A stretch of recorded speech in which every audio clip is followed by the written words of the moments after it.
দর্শক, আমি কোথায় আছি বলতে পারেন? আমি কোন জায়গায় দাঁড়িয়ে আছি আপনারা কি বলতে পারবেন? দেখেন, আমি একটা মজার জায়গায় দাঁড়িয়ে আছি। এটা হচ্ছে ধাপ।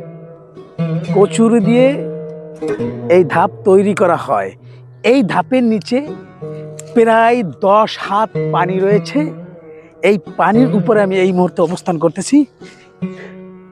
কিন্তু কথা হলো, যদি দেশে বন্যা হয়, শহরের মানুষ কিন্তু বেকায়দায় পড়ে যায়, বেকায়দা সমস্যায় পড়ে যায়, অনেকে মারাও যায়। কিন্তু আশ্চর্যের বিষয় এই যে আমার বিল্লা এলাকার মানুষ, আমরা বিলে যারা বসবাস করি তাদের কিন্তু তেমন কোনো সমস্যা হয় না। যত পানি হবে ধাপ তত উপরে উঠবে, এটাই বাস্তব। সম্মানিত দর্শক, এই যে ধাপ, এই ধাপে প্রায় 2 থেকে 3টা ফ্যামিলি বসবাস করতে পারে। যদি 1000 ফুট পানিও হয় কোনো সমস্যা নাই, এইটা পানির উপরে ভেসে থাকবে আর ঢেউতে এরকম হালকা হালকা দোল খাবে। সম্মানিত দর্শক, এটাই হচ্ছে আমাদের বিল, এটা হচ্ছে আমাদের বিলের এলাকা। দেখেন এই যে সম্পূর্ণ ধাপ, এই ধাপের উপরে কি রাখছে?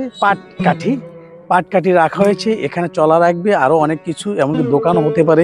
এই ধাপের উপর কোনো সমস্যা নেই। সম্মানিত দর্শক,